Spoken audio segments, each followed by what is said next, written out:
Selamat datang di Falastop. Bertemu kembali dengan saya Fajar BS Lase, staf khusus Menteri Hukum dan HAM bidang transformasi digital.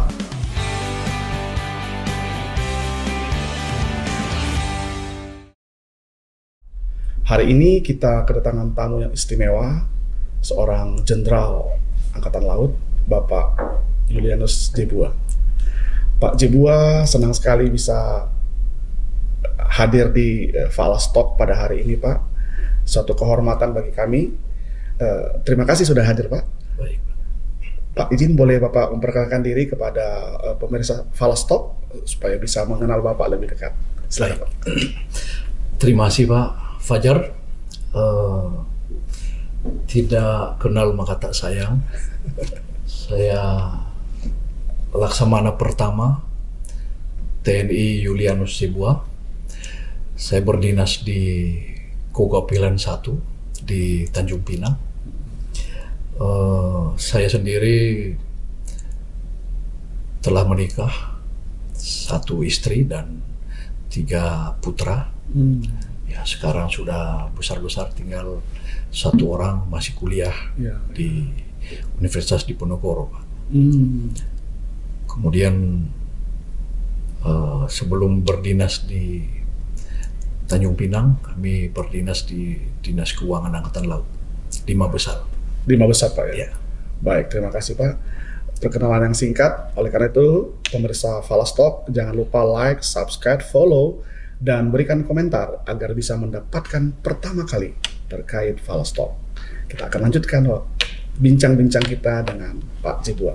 Pak Jebua menjadi perwira TNI, Bapak di Matra Angkatan Laut, Pak, ya? Ya, benar. Nah, apakah pada masa kecil Bapak dulu di Nias, Pak, ya? Di Nias. Nah, apakah pernah terpikir, Pak, untuk menjadi TNI, atau Bapak mungkin bisa menceritakan bagaimana masa kecil Bapak di Pulau Nias, Pak? Baik Pak Fajar, jadi memang masa kecil kita di Gunung Stoli, Pak. Kita lahir di Gunung Stoli di Nias. Dan memang sejak dulu keinginan untuk menjadi TNI ini sejak kecil, Pak. Namun saya merasa ini sesuatu yang sangat sulit, karena orang-orang kalau sudah bunyinya untuk masuk Akabri itu saat itu.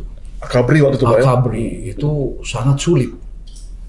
Tapi saya percaya kalau kita mempersiapkan diri dengan baik dan Tuhan juga memberkati, itu pasti bisa terjadi.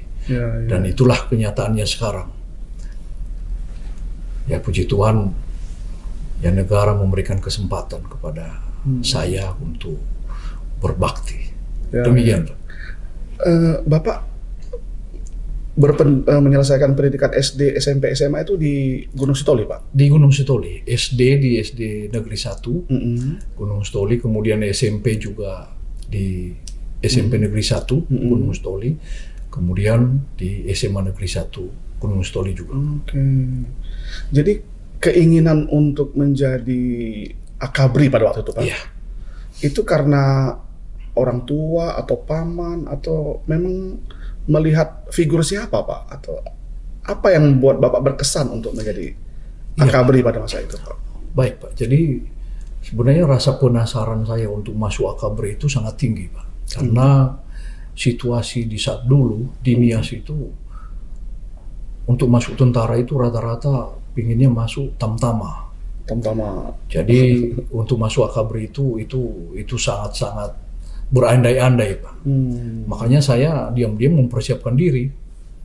Karena di dekat rumah juga ada Kodim Nias, Pak. Ada Kodim. Ada Kodim. Jadi saya melihat, wah, bagus juga, mantep ini jadi tentara ini. Jadi saya memang mempersiapkan diri secara diam-diam, karena keluarga juga tidak berkeinginan untuk mengizinkan saya masuk tentara, Pak. Jadi nggak ada keluarga yang tidak ada keluarga. Jadi dari nenek moyang sampai hari ini saya yang pertama di keluarga besar sekalipun. Iya. Demikian, Pak. Jadi karena melihat figur sosok gagah dari Kodim yang ada dekat rumah, kemudian Bapak berkeinginan untuk suatu saat akan bergabung di Akabri, ya, Pak, TNI. Iya. Baik Pak, mengapa akhirnya Bapak memutuskan untuk memilih Angkatan Laut Pak? Iya.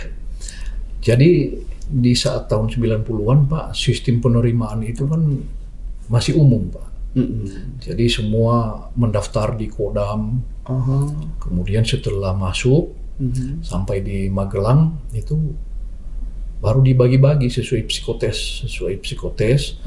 Dan kebetulan memang saya masuk Angkatan Laut. Jadi kita tidak bisa memilih seperti sekarang. Kalau memilih masuk Angkatan Laut ya kita daftar di Angkatan Laut. Seperti itu. Kalau dulu umum Pak. Umum dulu. Iya, Pak. Berarti di penentuannya itu di Magelang. Di Magelang, benar. Dan tidak bisa menolak. Tidak bisa menolak. Jadi masa persiapan Bapak itu tentu kan banyak ya kalau kita mau mengikuti sebuah seleksi. Tentu di TNI itu fisik itu kebugaran, kesehatan itu kan sangat menjadi persyaratan Pak. Apa yang membuat Bapak bisa yakin bisa melewati tahapan dan jenjang yang sangat berat dalam proses-proses seleksi di sana Pak? Iya Pak. Jadi saya itu punya keyakinan Pak, bahwa negara tidak akan mungkin menolak orang-orang yang bagus. Itu satu keyakinan yang sangat vital. Kemudian kita memang harus menyemangati diri. Kalau orang lain bisa, kenapa kita tidak bisa? Dengan catatan kita memang harus benar-benar mempersiapkan diri. Karena yang tes kan banyak Pak. Ya. Kemudian tesnya juga standarnya ya tahu sendiri gimana. Standar di Akabri pasti standarnya standar yang bagus, yang baik. Dan kita mampulah melewati itu. Jadi waktu penerimaan di Kepulauan Nias Pak, ada berapa orang putra Nias yang bersaing bersama-sama dengan Bapak? Ya sebenarnya kita tidak mendaftar di Nias Pak. Jadi langsung mendaftar di Kodam 1 Bukit Barisan di Medan. Di Medan? Di Medan. Jadi kita naik darat, kapal darat, membawa dokumen langsung ke sana. Tapi terus, sudah tahu dulu Pak ya? Ya, apa saja. Kemudian balik lagi ikut ujian EPTA-NAS. Oh, berarti masih SMA Pak? Masih SMA, masih kelas 3 SMA. Kapal laut masih terbatas. Harus naik darat dari Medan ke Sibolga. Dari Sibolga ke Medan, sebaliknya. Informasi kan susah diterima Pak waktu itu. Iya. Belum ada telepon juga masih terbatas, tahu saya ya. Iya, belum ada. Ya kita mengira-ngira aja, kira-kira bulan berapa, bulan April, ya kita meluncur. Bersama dengan rombongan? Tidak juga, sendiri-sendiri Pak. Sendiri-sendiri? Nah akhirnya ketemu dengan beberapa putra Nias di Bukit Barisan Pak? Ya, memang saya ketemu salah satunya Pak Kolonel Rudolf Bulele. Kita bersama-sama dikirim, itu tahun 90 Pak. Tapi kalau tahun 88 saya bersama Jenderal Polisi Bahagia Dahi Pak. Oh iya, yang sekarang di BNN ya? Iya, benar. Oh, itu satu angkatan Bapak juga? Iya, satu angkatan dulunya. Tapi akhirnya beliau jadi senior. Iya, karena lebih duluan. Iya, Pak. Jadi Bapak berapa kali mengikuti tahapan sehingga bisa diterima di Bukit Barisan Pak? Saya sampai umur terakhir ketiga kali saya baru bisa masuk. Ketiga kali. Setelah tamat SMA ya Pak ya? Setelah lulus tahun 88, tes gagal, 89 juga gagal, 90 baru masuk. Ya. Tapi yang membuat kita perlu belajar nih, terutama kita anak-anak muda, terutama Ononiha ya, satu tekad Bapak pantang menyerah, 2 kali gagal, tetap pengen mengikuti tahap yang ketiga dengan tetap yakin bahwa ada kesempatan. Itu apa yang membuat Bapak termotivasi seperti itu Pak? Ya, kebetulan memang orang-orang kita dari Nias yang masuk Akabri ini sedikit Pak. Jadi memang kita harus menimbulkan semangat sendiri, bahwa saya memang berjanji kepada diri sendiri bahwa saya akan menghabiskan umur saya untuk masuk Akabri ini sampai terakhir nggak bisa lagi nggak ikut bisa seleksi. lagi ya. Itu seperti itu, Pak. Itu kesempatan terakhir Bapak ya? Kesempatan terakhir juga. Jadi dalam masa itu saya kuliah, Pak. Saya kuliah di Medan, tapi tetap mempersiapkan diri. Lari, olahraga, Semuanya. push up, semuanya. Kesehatan. Tadi menarik Pak, kalau untuk bisa masuk Akabri ini kan persyaratan tentang kelengkapan alat-alat, bisa gigi aja gitu Pak ya, atau wajah, ada anatomi tubuh ya Pak ya. Iya. Itu menjadi prasyarat Pak ya. Iya, Pak. Jadi sebenarnya tes ini menyeluruh, Pak. Menyeluruh, mulai dari kesehatan, kesamaptaan, dan itu juga kesehatan ini bukan hanya kesehatan luar, Pak. Termasuk juga kesehatan faal dalam. Jadi semua, mulai dari postur tubuh, mulai dari kimia darah dan lain-lain, semuanya. Jadi puji Tuhan, ternyata kita sehat terus. Berarti kalau mau ikut TNI Polri memang dari awal mempersiapkan diri, jangan mengkonsumsi obat-obat terlarang, Iya, benar, ya. benar. Kemudian jangan ngebut juga, nanti anatomi tubuhnya rusak karena Rusak. kecelakaan. Luar biasa Pak. Aduh. Jadi dalam perjalanan karir Bapak tahun 90 akhirnya diterima ya Pak ya? Iya, diterima. Apa yang terjadi di Magelang Pak? Dalam Ya. proses Bapak mengikuti pendidikan? Di Magelang, Pak, ya namanya aja latihan dasar. Saya tidak pernah membayangkan latihan dasar itu bagaimana. Tapi karena kita udah bertekad, ya apapun dia, ya kita jalani. Saya memang bertekad, ya ibaratnya kalau memang harus hancur di sana, kehormatan. Seperti itu. Apakah ada rekan-rekan Bapak seangkatan yang gugur? Ya di dalam latihan ada, Pak. Ada beberapa yang Harus pulang? ya pulang, dan mungkin gugur juga ada beberapa. Oh, Ya. pada masa itu Pak ya? Iya, pada masa itu.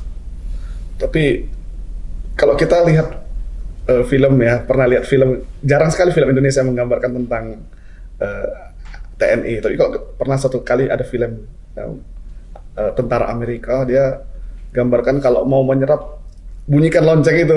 Iya. Di sana juga mungkin psikologinya penuh tekanan Pak ya. Kalau nggak kuat dalam Iya. proses latihan. Memang yang namanya kita dari sipil menuju ke militer, memang standarnya kan ada, Pak. Jadi ya kembali ke kita masing-masing. Ya. Kalau bulat tekad, ya apapun dia kita jalani. Wah, luar biasa proses perjalanan Bapak sampai akhirnya bisa lolos dari Magelang dan ditempatkan menjadi taruna Pak ya, taruna Angkatan Laut. Iya. Nah, bagaimana tentang setelah apa itu istilahnya Pak, dilantik atau Selesai pendidikan dasar, oh. ya pelantikan. setelah pelantikan, penempatan Bapak pertama di mana Pak? Kan dari Magelang selesai pendidikan dasar, kan dikirim ke masing-masing matra, Pak. Kebetulan kita dari Angkatan Laut dikirim ke Surabaya. Ke Surabaya. Nah, disitulah kita 3 tahun menjalani pendidikan, pendidikan lanjutan sesuai kod masing-masing. Jadi di Surabaya kita melanjutkan sampai tahun 93, Pak. Sampai lulus. Sampai lulus di sana. Iya, Pak. Berarti di Magelang Hanya 4 bulan, Pak. 4 bulan. 4 bulan saja. 2 tahun 8 bulan, 2 tahun 6 bulan di Matra masing-masing. matra masing-masing. Disitulah penggemblikan kekhususan Pak ya. Kekhususan. Jadi di situ Bapak diperkenalkan dengan semua alutsista laut. Iya, benar. Benar. Baik, baik. Baik Pak, dari sana Bapak tentu terus berproses. Sudah berapa kali Pak Bapak mengalami pindah-pindah, atau apa durasinya cepat Pak? Iya. Kalau hitungannya sudah banyak, Pak. Dulu kita lulus masuk ke kapal perang KRI, itu saya menjalani beberapa kapal perang. Ya. Kemudian penugasan-penugasan juga sudah banyak, Pak. Baik itu di Surabaya, di Jakarta, di Tanjung Pinang. ya hampir seluruhnya kita melewati penugasan. Apakah Bapak pernah dalam proses penugasan itu, dalam proses berperang atau mengamankan sesuatu, Pak? Saya kira kita di Angkatan Laut kan operasi-operasi yang kita laksanakan, operasi sepanjang tahun, patroli, operasi-operasi khusus, ya tergantung penugasan kita masing-masing. Ya. Seperti itu, Pak. Kalau pertempuran nggak ada, Pak, ya, masa-masa Ya, Indonesia damai, Pak? Ya, di masa damai ini pertempuran langsung kan sementara ini belum. Hanya memang kita tetap latihan, Ya, Pak. Ya. latihan pertempuran dan lain-lain itu selalu. Baik, Pak. Dalam perjalanan karir Bapak setelah penempatan, tentu pasti banyak ada tanda jasa yang Bapak terima. Apa yang paling berkesan, Pak, tanda jasa yang Bapak terima dalam perjalanan karir? Baik, Pak. Jadi sebenarnya kesan yang sangat mendalam, kita atau saya itu memperoleh Satya Lencana Dwi Diasista, Pak. Jadi Dwi Diasista ini kita peroleh bila kita mengabdi kepada alma mater, berada di lembaga pendidikan, Pak. Jadi memang ini suatu kesan yang mendalam, Pak. Saya sendiri telah berdinas di AAL, Pak. Jadi saya sangat bahagia bisa turut serta mempersiapkan taruna-taruna Angkatan Laut masa depan. Itu yang membuat sangat terkesan. Wow. Ini kalau bicara taruna Angkatan Laut masa depan yang tidak pernah terbayangkan, mungkin di zaman Bapak dengan zaman sekarang berbeda nih, Pak. Iya. Zaman dulu teknologi belum berkembang, sekarang teknologi sudah berkembang. Iya. Taruna zaman dulu juga dengan taruna zaman sekarang mungkin ada perbedaan, Pak. Iya. Nah, kalau dalam persiapan Bapak mempersiapkan taruna masa depan tuh ada tantangan seperti apa, Pak? Melihat taruna sekarang nih, Pak. Iya. Jadi, Pak, sebenarnya kita tidak bisa menghindari perkembangan ini. Karena di zaman kita taruna, kemajuan teknologi dengan sekarang sangat berbeda. Ya. Sehingga cara berpikir juga ya mungkin berbeda. Sehingga kita waktu itu saya tertantang, kita tidak akan bisa bersama dengan para taruna ini bila hanya mereka saja yang berkembang. Jadi kita sendiri juga, saya sebagai kepala departemen saat itu, ya saya harus mengupdiri, merubah diri untuk menyesuaikan situasi perkembangan teknologi, perkembangan zaman. Karena sangat tidak masuk akal bila kita mengembalikan mereka itu di masa lalu. Namun standar-standar pendidikan baik masa lalu, sekarang, dan masa depan, standar itu tetap harus terpenuhi. Namun perkembangan ini dua-duanya harus bisa berkembang, baik kita sebagai pengasuh, dosen, maupun terlebih-lebih anak asuh, para taruna. Jadi itu tantangan yang sungguh menarik. Jadi saya sendiri harus meng-up diri, mau tidak mau. Nah, kalau kita bicara itu berarti mereformasi kurikulum, Pak, ya? Iya. Tapi apakah tentu dalam setiap tempat ada tantangan, Pak, untuk bisa mengadaptasi kurikulum, ya? Iya. Kita berharap dengan keberadaan Bapak nanti tentu anak-anak generasi baru ini, meskipun mereka bisa mendapatkan pembelajaran yang sesuai, tapi tidak menghilangkan etika, pakem. Itu tantangan tersendiri, Pak. Bapak melihat bahwa ada degradasi yang sangat jauh antara taruna dulu dengan taruna sekarang. Saya kira degradasi itu dinamis lah, karena kita tidak bisa memperbandingkan di masa dulu, karena mereka tidak bisa kembali ke masa dulu. Ya, betul. Jadi yang pasti kita juga harus bisa menyesuaikan. Yang pasti anak-anak milenial ini ke depan, ya mereka canggih dalam teknologi, namun mungkin cara mereka akan berbeda dengan cara kita zaman dahulu. Nah, inilah yang harus kita combine. Bagaimana mereka melihat sejarah, bagaimana juga kita menatap ke depan. Kalau itu sudah ketemu, bisa berjalan. Ya.